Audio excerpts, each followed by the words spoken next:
من الشيطان الرجيم بسم الله الرحمن الرحيم الحمد لله رب العالمين الرحمن الرحيم مالك يوم الدين إياك نعبد وإياك نستعين اهدنا الصراط المستقيم والصلاة والسلام على سيدنا محمد الفاتح لما أغلق والخاتم لما سبق ناصر الحق بالحق والهادي إلى صراط المستقيم وعلى آله حق قدره ومقداره العظيم. Chers téléspectateurs de Amani TV, bienvenue dans votre nouveau numéro des Visages de l'Islam qui a pour but de faire mieux connaître notre religion et ses hommes et ses multiples facettes.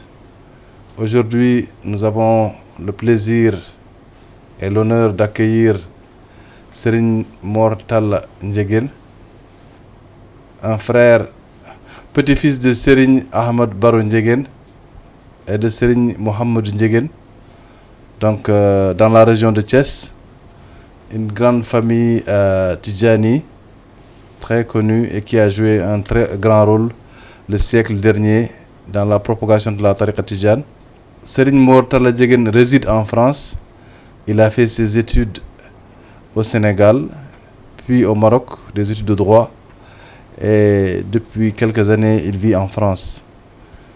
Donc, nous allons continuer dans notre perspective de meilleure connaissance des visages de l'islam à travers un focus sur notre prophète bien-aimé, Sayyidina Muhammad sallallahu alayhi wa sallam, en tant que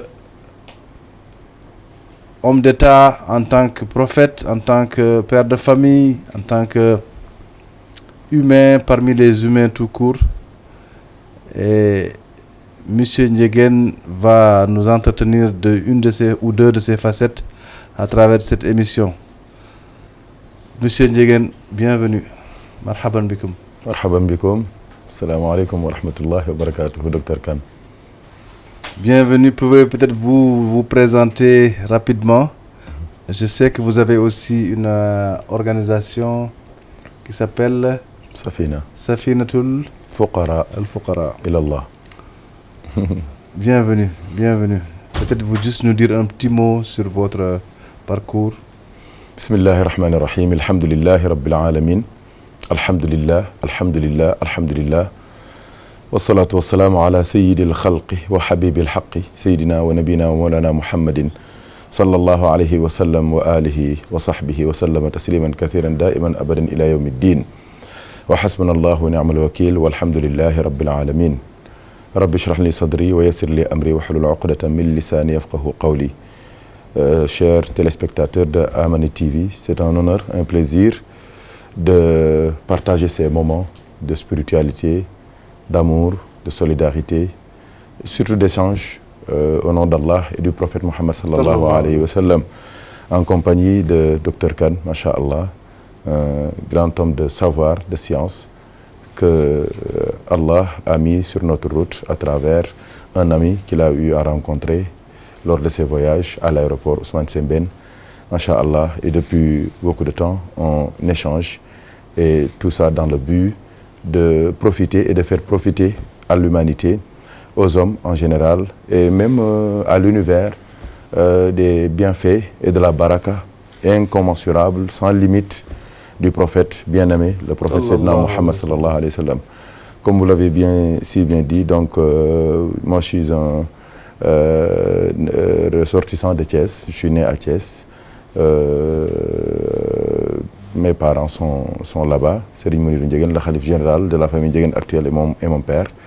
J'ai été éduqué par mon grand-père, Al-Hadji Mohamed Ndiéguène, qui est l'un des doyens des guides religieux du Sénégal, parce qu'il a vécu 107 ans.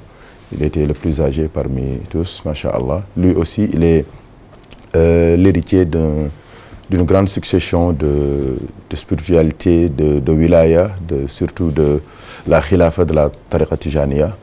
Parce que son père, Hadji Ahmad Baro, c'est le premier à étaler le drap blanc de la wazifa à Thiès. C'est le premier aussi à ériger une mosquée à Thiès. C'est le premier aussi à distribuer le wird Tidjane à Thiès, sur autorisation du prophète et de Cheikh Tijani radiallahu anhu, après un périple de 20 ans auprès de beaucoup de chouyours, mais notamment un grand maître qui s'appelle Cheikh Birane Cissé, qui est décédé à la Mecque et entré là-bas à Baqi'a.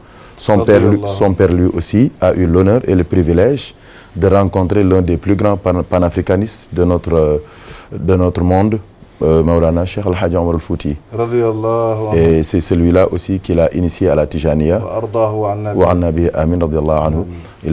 C'est lui qui l'a initié à la Tijaniya, l'a élevé au titre de Khalif de la Tariqa. Il lui a donné aussi l'Ism al-Azam que tout le monde cherche. Donc tous les grands-pères, nos 4 grands-pères sont des Tijani.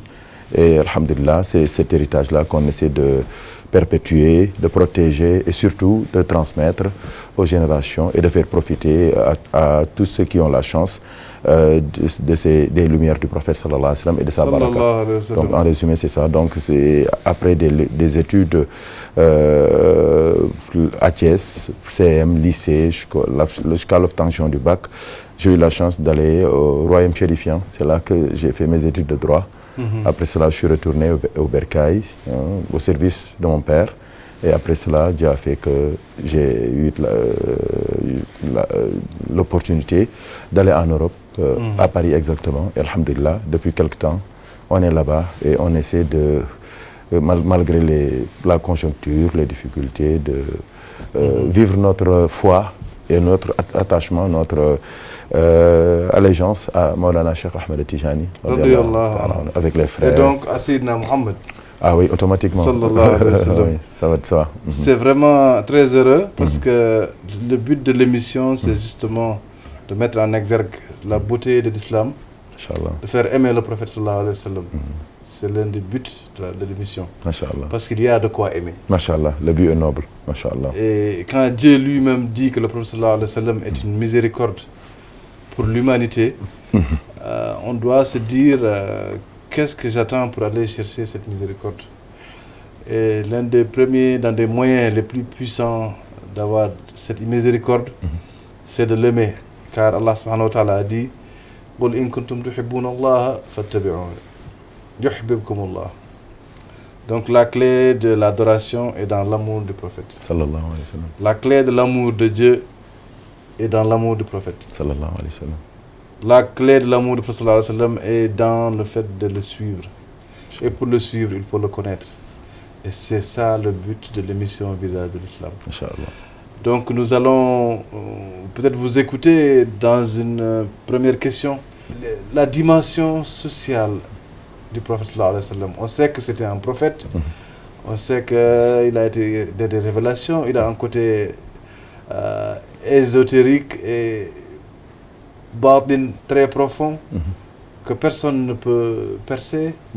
Mais comme Allah subhanahu wa ta'ala nous a dit que c'était l'excellent exemple. Entendons là l'excellent exemple en tout point de vue. Peut-être que si on parle de sa dimension sociale, un homme vivant dans la société, peut-être que ça peut montrer qui était le prophète sous un angle accessible à la très grande majorité. Que répondrez-vous à cette question? Alhamdulillah, nous avons la chance d'avoir le prophète Sayyidina Mohammed sallallahu alayhi wa sallam. Un grand savant de l'islam disait que il est étonné de voir un peuple qui s'égare alors que ce peuple a quelqu'un comme le prophète Mohammed sallallahu alayhi wa sallam. Même dans nos études, on commence par la garderie, le primaire, le secondaire, le lycée, l'université, jusqu'à l'agrégation. Ça, c'est des niveaux. Le prophète sallallahu alayhi wa sallam aussi, sa vie, c'est comme ça. Tous les niveaux de sa vie sont importants. Toutes les étapes de sa vie sont importantes. Parce que cette rahma qu'il symbolise, cette miséricorde qu'il symbolise, c'est une miséricorde englobante. C'est une miséricorde qui n'a pas de limite, ni dans le temps, ni dans l'espace. En réalité, même, c'est avec le temps, avec Maulana Cheikh Ahmed Tijani, qu'on a compris qu'il était même la source de la miséricorde même. à travers la Jawharatul Kamal. Allahumma salli wa sallim ala ayni rahmati rabbaniya. C'est lui, la source même de la miséricorde d'Allah. C'est l'incarnation humaine de la miséricorde d'Allah tabaraka wa ta'ala. C'est l'incarnation humaine de la lumière d'Allah. Wa nouril akwani al-mutakawwinati al-adamiyyi. Donc c'est la forme adamique qui a trompé les gens. Pourquoi? Parce qu'il avait la tête, le tronc, les 4 membres inférieurs et les membres supérieurs.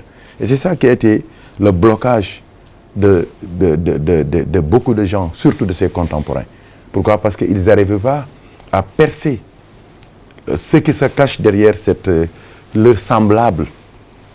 Or, souvent, la forme est importante, mais ce qui est plus important, c'est le fond, c'est ce qui est à l'intérieur.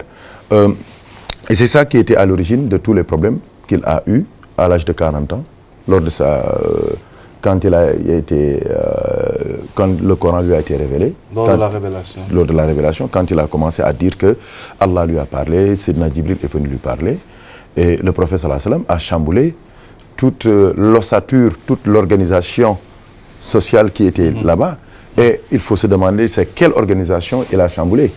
Il a chamboulé une société qui était basée sur la violence, sur le despotisme, sur le banditisme, sur l'oppression, hein, sur la soumission des gens hein, aux autres. C'était ça. Hein, sur la relégation de la femme à un niveau inférieur à celui d'un objet. C'est cette société-là que le prophète a trouvée à la Mecque.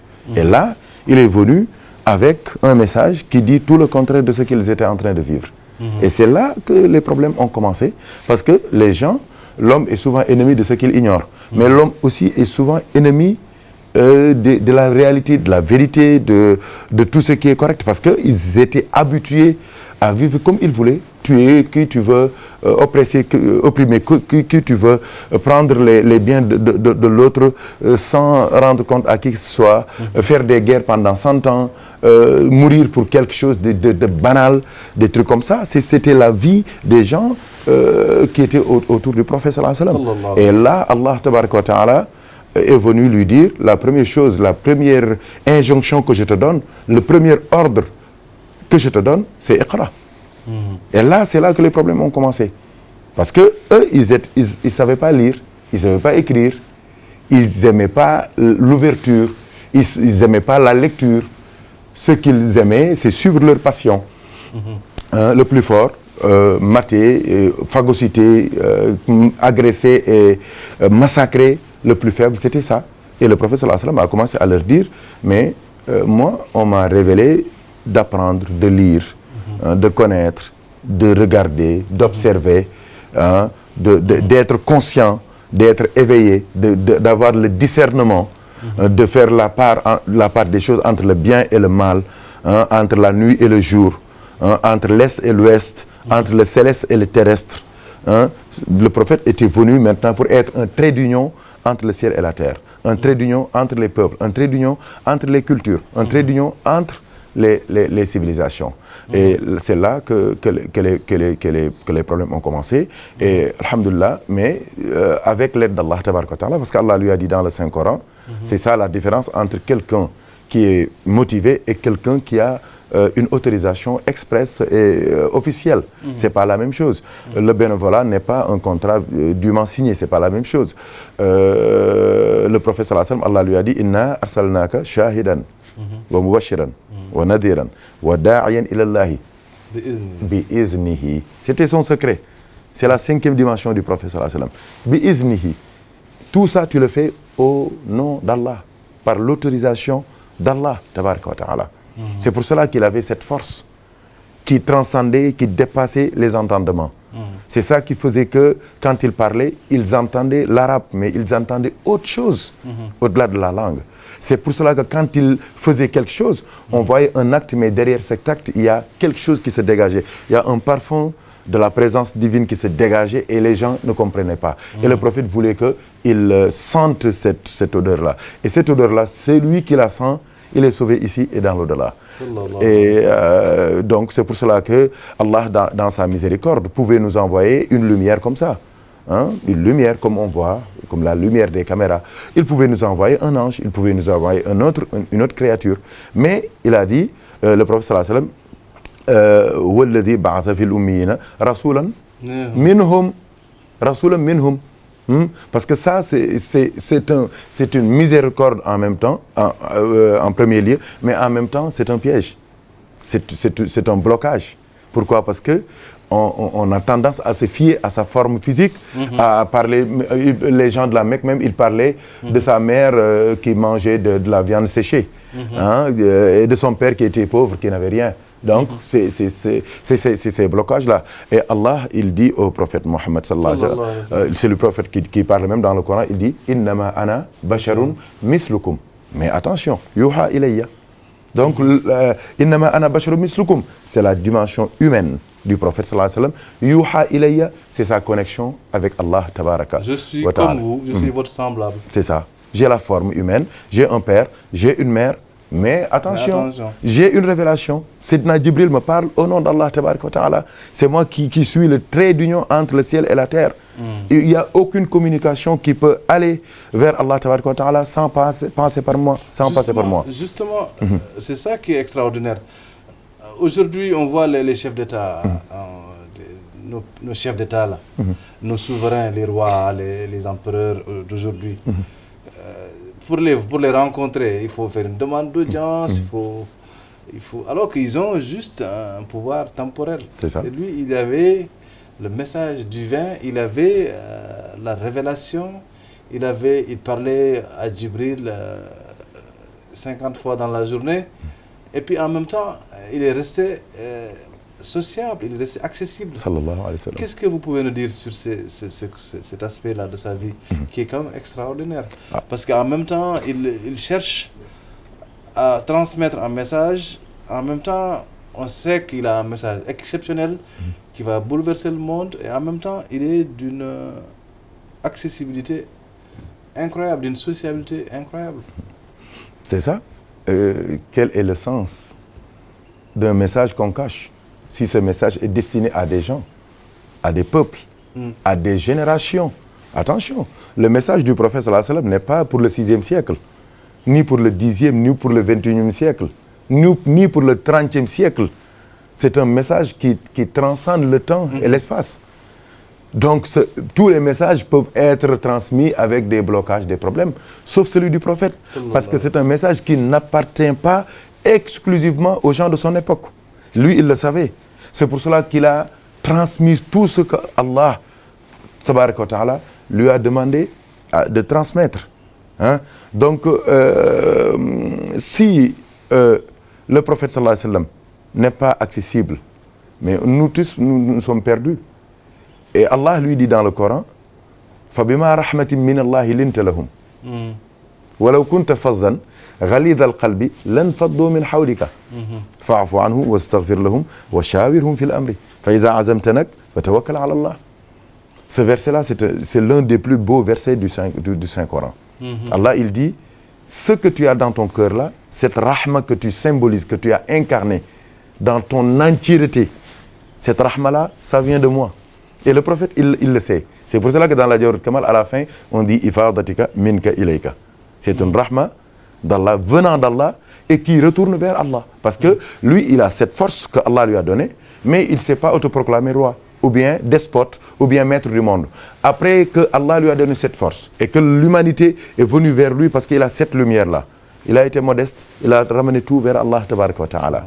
Il a ramené tout le monde vers Allah tabaraka wa ta'ala. Donc le prophète sallallahu alayhi wa sallam, Allah lui a dit « Fabima rahmatin minallahi linta lahum » ta souplesse-là vient de moi. Il lui dit, l'autre partie, c'est toi. « Walau kunta » Fabima rahmatin minallahi linta lahum. Ça, c'est Allah. Mais lui dit, toi aussi, tu as des comportements d'une dimension extraordinaire. Walau kunta fazzan ghaliz al-qalbi lan faddu min hawlika. Tu peux être un prophète, mais tu ne peux pas voir les gens autour de toi. Parce que ta prophétie, c'est le message. Les gens peuvent prendre le message sans pourtant t'aimer. Tu peux voir quelqu'un qui est un grand savant, ou bien un grand médecin, ou bien un grand journaliste, mais son comportement, les gens n'acceptent pas, n'aiment pas. Allah a dit au prophète Mohammed sallallahu alayhi wa sallam, toi, tu as le message, tu le transmets comme il le faut, mais tu as quelque chose en plus. C'est quoi? C'est ton comportement, c'est ta façon d'accueillir les gens, c'est ta façon d'accueillir les questions, c'est ta façon de répondre aux questions, c'est ta réaction. Tu es fort en action, mais tu es fort en réaction. Ton action, c'est un enseignement, mais ta réaction aussi, c'est un enseignement. Il y a des gens qui sont forts en action, mais ils sont faibles en réaction. Et Allah lui dit, ils viendront embrasser l'islam, mais toi, tu verrais personne autour de toi. C'est comme beaucoup, il y a des savants de l'islam, il y a des grands hommes qui ont beaucoup de gandal, de science, beaucoup de dons, mais on ne les fréquente pas. Pourquoi? Parce qu'ils sont amers, invivables. Ils ne sont pas gentils, ils ne sont pas courtois. Donc, le prophète sallallahu alayhi wa sallam, il était l'homme le plus courtois. C'est lui-même l'incarnation de la courtoisie. Et c'est pour cela que, masha'Allah, l'humanité a couru vers lui. Les peuples ont couru vers sa personne pour pouvoir tirer profit de ces hautes dimensions. Donc, Allah tabaraka wa ta'ala a mis sa miséricorde en lui, il l'a incarné, mais lui aussi, il a un comportement exemplaire, sallallahu alayhi wa sallam. Sallallahu alayhi wa sallam. Comment il vivait en société? Quel exemple pouvez-vous nous donner sur sa vie en société? Moi, j'aimerais bien le côté accessibilité. Oui. Ce qu'il faut dire que c'est le prophète sallallahu alayhi wa sallam, il était le meilleur père. Il était le meilleur mari. Il était le meilleur médecin. Il était le meilleur chef d'État. Il était le meilleur homme politique, sallallahu alayhi wa sallam. Il était le meilleur chef de guerre. Il était le meilleur diplomate. Tout ce qui liait l'homme à quelque chose, le prophète excellait dedans. Et c'est pour cela que les hommes l'ont connu avant même de percer ces hautes dimensions. Parce qu'il y a Mohammed ibn Abdillah, il y a Mohammed Rasulullah sallallahu alayhi wa sallam, il y a Mohammed Nourullah. Et regardez bien, avant même d'être prophète, les gens de la Mecque commençaient à l'appeler Mohammed al-Amin. Mohammed al-Amin, Mohammed le digne de confiance. Donc, avant même d'être prophète, il était une sorte de banque pour tous les gens de la Mecque qui venaient lui confier leurs avoirs, leurs biens. C'était aussi al-Amin parce que tout le monde avait une confiance en lui. Les filles, les femmes, les hommes, les étrangers, les commerçants, tout le monde. Il y a beaucoup d'anecdotes qu'on peut citer par rapport même, avant même d'être prophète, avec Sayyidatuna Khadija, pour qui il a travaillé et qui a vu en lui des qualités exceptionnelles. Et c'est ces qualités-là qui l'ont poussé à chercher à se rapprocher de lui jusqu'à ce qu'il devienne son mari, sallallahu alayhi wa sallam. C'est la même chose pour ses parents, c'est la même chose pour tout ce qui était à la Mecque. Tout le monde le respectait, tout le monde l'aimait, tout le monde savait que c'était un homme, mais un homme avec des valeurs et des vertus que tout le monde n'a pas. Donc, le prophète sallallahu alayhi wa sallam, dans sa vie sociale, c'était le mari qui aidait ses femmes dans les travaux domestiques. C'était le mari qui jouait avec ses femmes, qui plaisantait avec ses femmes, qui parlait avec ses femmes. C'était le papa qui s'occupait bien de ses enfants, qui les aimait, qui les chérissait, qui les assistait, qui les portait.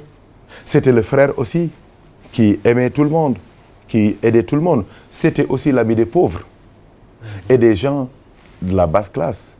C'était l'ami des esclaves. C'était l'ami des gens opprimés, avant même d'être prophète d'Allah tabaraka wa ta'ala. Parce qu'il y a des choses, c'est dans son ADN, dans son origine, dans son originalité, il y a des choses qui se dégageaient de lui, sallallahu alayhi wa sallam. Donc, il y a beaucoup d'histoires qui ont jalonné sa vie, qui ont montré qu'ils avaient affaire à l'un des plus, au plus grand homme de l'histoire, qui est le prophète Mohammed sallallahu alayhi wa sallam. Et c'est ça. Et quand l'islam a vu le jour aussi, les gens qui l'ont côtoyé n'ont pas fait d'erreur parce qu'ils ont eu la chance de le côtoyer, de l'aimer, d'être avec lui. Comme je dis souvent, le prophète sallallahu alayhi wa sallam, c'est l'être que quand tu entends parler de lui, tu as envie de le rencontrer. Quand tu le vois, tu l'aimes. Et quand tu le fréquentes, tu ne veux plus le quitter. Tellement il est gentil, il est beau, il est courtois, il est correct, il sait parler, il sait il sait avoir un comportement adéquat avec n'importe qui, que ce soit les ennemis, que ce soit les étrangers, que ce soit ceux qui l'aiment, ceux qui les détestent. Eux tous ont profité de ses largesses et de sa gentillesse, sallallahu alayhi wa sallam. Sallallahu alayhi wa sallam.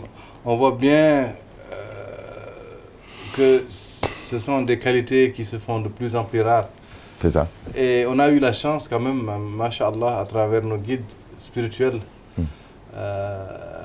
dans la tariqa tijane notamment, mais aussi au-delà, des personnalités, de fortes personnalités, qui ont pris beaucoup dans les traits de caractère du prophète sallallahu alayhi wa sallam. Le premier d'entre eux, c'est Cheikh Ahmed Tidiane Chérif radiyallahu anhu. Quelle relation pouvez-vous faire entre ces deux personnages? Quelle serait leur relation? Qu'est-ce que vous pouvez nous en dire? Alhamdulillah, je dis souvent aux frères, la grandeur d'un maître ne se mesure que par la grandeur de ses disciples. Tout disciple définit son maître. Pour connaître un maître, tu n'as même pas besoin de le connaître. Va voir ses produits, va voir ceux qui sortent de son école. Et le prophète sallallahu alayhi wa sallam, nous aussi souvent, on a tendance même à dire aux frères, allez-y voir l'histoire de Sayyidina Abu Bakr, allez-y étudier l'histoire de Sayyidina Omar, Sayyidina Ali, Sayyidina Othman ibn Affan, Sayyidina Talhata, Sayyidina Zubair ibn al-Awwam, Sayyidina Saad ibn Abi Waqas, Sayyidina Saïd, Sayyidina Abu Ubaidah ibn Amir al-Jarrah. Même ceux qui ont suivi encore, Sayyidina Omar ibn Abdul Aziz, jusqu'à Sayyidina al-Imam Malik, Sayyidina Mohammed ibn Idriss al-Shafi'i, Ahmad ibn Hanbal, tous ces grands hommes de l'histoire. Ils sont tous sortis de l'école du prophète sallallahu alayhi wa sallam. Pourquoi? Parce que le prophète sallallahu alayhi wa sallam, il savait faire déteindre ses comportements sur les gens qui le fréquentaient. C'est automatique.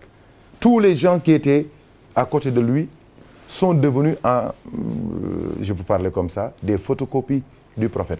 Il y avait même des gens qui quittaient d'autres contrées pour venir voir le prophète. Ils rencontrent un compagnon du prophète sallallahu alayhi wa sallam, ils s'agenouillent devant lui, ils le saluent, croyant qu'ils ont vu le prophète. Parce que tout ce qu'ils ont appris comme comportement dans la vie du prophète, dans la personnalité du prophète, ils rencontraient ça chez ses sahaba, ses compagnons, qui ont hérité de ces lumières-là, de ces comportements, de ces vertus, de ces valeurs.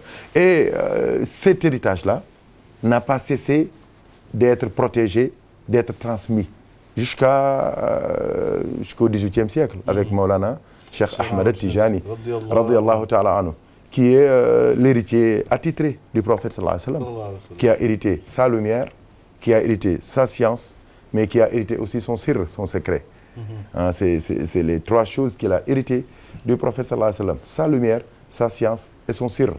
Donc sa lumière, c'est ces hautes dimensions qu'on ne peut pas connaître avec les livres, mais qu'on peut connaître qu'avec la lumière d'Allah, qu'avec l'aide d'Allah tabaraka wa ta'ala. Sa science, c'est sa force sallallahu alayhi wa sallam, parce que c'est lui qui a reçu la révélation de Iqra, on l'a déjà dit. Et son sirr, c'est quoi?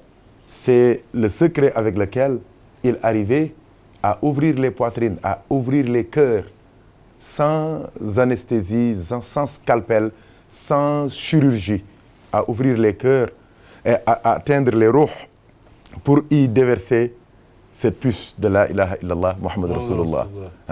Et Maulana Cheikh Ahmed Tijani a hérité de ce secret-là. Et c'est pour cela que l'humanité a elle aussi couru vers Maulana Cheikh Ahmed Tijani. Parce que tout ce qu'ils avaient appris sur les dimensions ésotériques comme exotériques du prophète sallallahu alayhi wa sallam. Quand ils ont rencontré Cheikh Ahmed Tijani, ils ont vu que celui-là aussi, c'est l'une des photocopies les plus sûres, les plus proches du prophète sallallahu alayhi wa sallam. Et lui aussi, alhamdoulilah, sa baraka s'est étendue partout dans le monde. Hein. Maintenant, on compte plus de 300 millions de Tijani dans le monde. Et ça, c'est pas donné à tout le monde. Alhamdoulilah. Et il passe lui aussi, Maulana Cheikh Ahmed Tijani, par l'amour du prophète sallallahu alayhi wa sallam pour éduquer les masses-là. C'est parce que souvent, on ne peut pas comprendre comme 300 millions de disciples. Hein, je leur dis, ce n'est pas physique.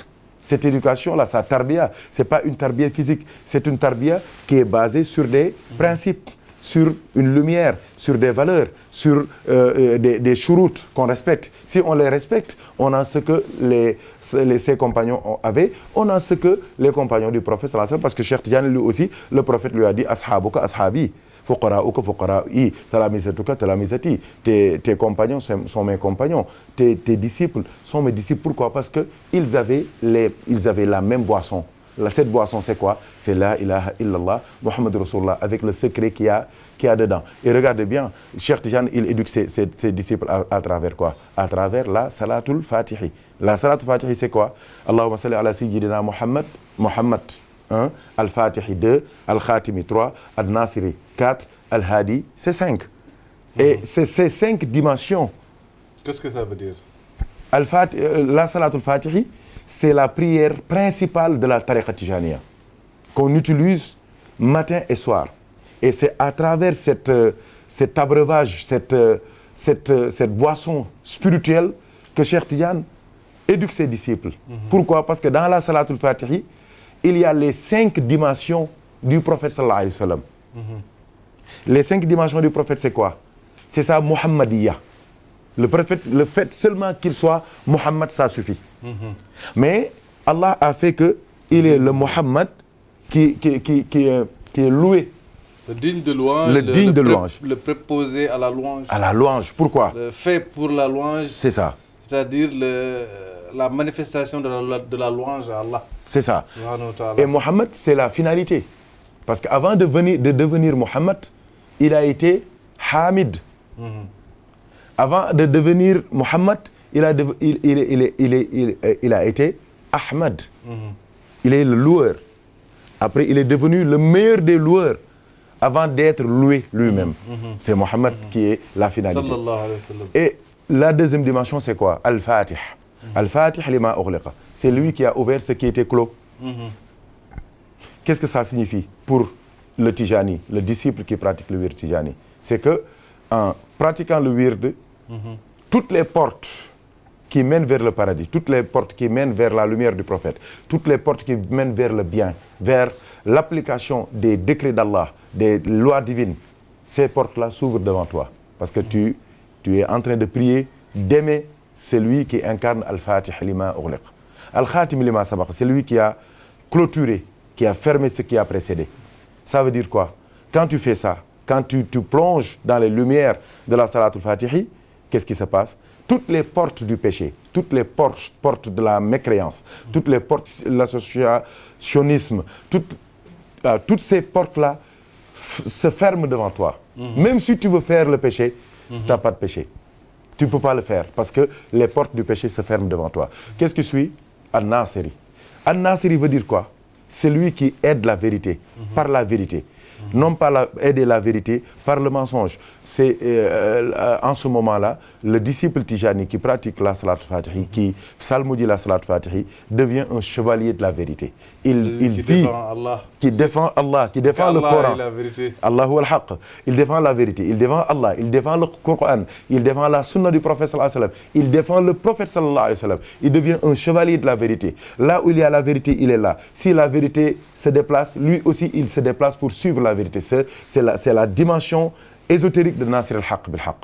Qu'est-ce qui suit? Maintenant, tu as tout ce que tu cherches dans ta vie. C'est quoi? Wal-Hadi ila siratikal mustaqim. Tu deviens l'incarnation de la guidance. Pourquoi? Parce que quand tu lis la Fatiha, qui est la jumelle de la Salatul Fatihi, il y a une seule prière dans la Fatiha. C'est Ihdina siratal mustaqim. Guide-nous sur le droit chemin. Or, le droit chemin, c'est la charia. Mais le droit chemin, il est incarné par un homme qui s'appelle Muhammad Rasulullah sallallahu alayhi wa sallam. Wa innaka latahdi Ila siratim mustaqim. C'est lui le sirat al-mustaqim.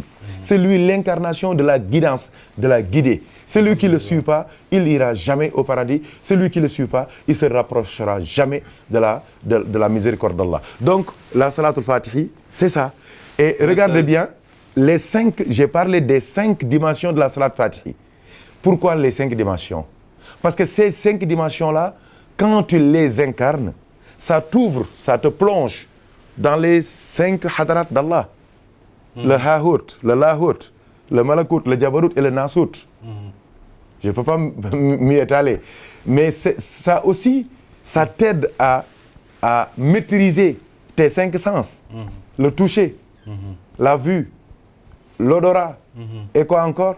La vue, hein? Le goût, l'ouïe. Ces 5 sens-là, parce que les péchés ne passent que par ces 5 sens-là. En faisant la salatul fatihi, ces 5 sens-là sont maîtrisés. Ça t'aide aussi à pratiquer les 5 piliers de l'islam. Je peux donner des milliers d'exemples avec le chiffre 5. Hein? Même l'homme, tout ce qu'il tient c'est avec les 5 doigts. Son mouvement, c'est avec les 5 doigts. Tout ce qui se passe, c'est 5. Donc, c'est pour vous donner, les chercheurs peuvent approfondir, j'ai fait des allusions, vous pouvez savoir ce que je veux dire. Masha'Allah, Masha'Allah. En conclusion, le prophète sallallahu alayhi wa sallam et ses multiples dimensions, on peut le connaître à travers son histoire et son vécu, mais plus accessible encore, on peut le connaître à travers Cheikh Ahmed Tidiane Chérif et ses disciples qui vivent ici parmi nous, qui vivent partout dans le monde. Vous avez dit 300, on parle de 400 à 500 millions. C'est sûr, dans tous les pays du monde. Alhamdulillah Rabbil Alamin. Merci beaucoup, Cheikh Serigne Mor Talla Ndiéguène, pour cet aperçu. C'est un aperçu parce que ça donne envie d'aller au fond des choses, et c'est ça le but de l'émission, c'est de vous donner envie de découvrir le prophète sallallahu alayhi wa sallam et ses multiples soldats. Aujourd'hui, nous avons développé quelques parties de sa dimension, de ses dimensions, mais nous avons terminé par un de ses plus grands disciples, qui est Cheikh Ahmed Tidiane Chérif radiyallahu anhu, et qui a aussi beaucoup de représentants au Sénégal, dont la famille Ndiéguène, et dont beaucoup d'autres encore, qui sont tous, comme il l'a dit, le Cheikh, à la dimension du maître. Alhamdulillah, quand on voit les disciples de Cheikh Tidiane Chérif radiyallahu anhu, on imagine quelle est la dimension du maître. Et on imagine, on a une idée de la dimension du prophète sallallahu alayhi wa sallam, et on a envie de dire Alhamdulillah. Merci beaucoup, cher Serigne Mor Talla, de votre présence et de vos questions. On va peut-être se donner rendez-vous une prochaine fois, parce qu'il y a beaucoup de thèmes qu'on pourrait développer davantage pour magnifier les visages de l'islam. Tout ce que je voulais dire enfin, c'est que allez-y, cherchez le prophète, lisez, posez des questions, faites des recherches sur lui. Ne vous fiez pas aux médias, ne vous fiez pas aux ennemis de l'islam. C'est une miséricorde pour toute l'humanité. Chacun a sa part, même ceux qui ne croient pas en lui peuvent tirer bénéfice de ses enseignements, de sa miséricorde immense. Donc allez le voir, allez le chercher, et vous trouverez que vous allez voir que vous ne cherchez que vous-même. Parce que lui, il est nous. Nous sommes lui. Nous sommes ses incarnations, nous sommes ses manifestations. Sallallahu alayhi wa sallam. Sallallahu alayhi wa sallam. Sanurihim fi ayatina fi al-afaqi wa fi anfusihim hatta yatabayyana lahum annahu al-haqq. Alhamdulillah Rabbil Alamin. Merci, chers téléspectateurs, pour votre attention, et qu'Allah nous fasse aimer le prophète sallallahu alayhi wa sallam. Qu'Allah nous fasse découvrir qui est cet homme à travers des multiples émissions que nous organisons. Alhamdulillah. Merci à tous les techniciens, pour leur patience, qui ont suivi, qui ont monitoré cette émission, et nous vous donnons rendez-vous la prochaine fois, Inch'Allah. Assalamu alaikum wa rahmatullahi ta'ala wa barakatuh.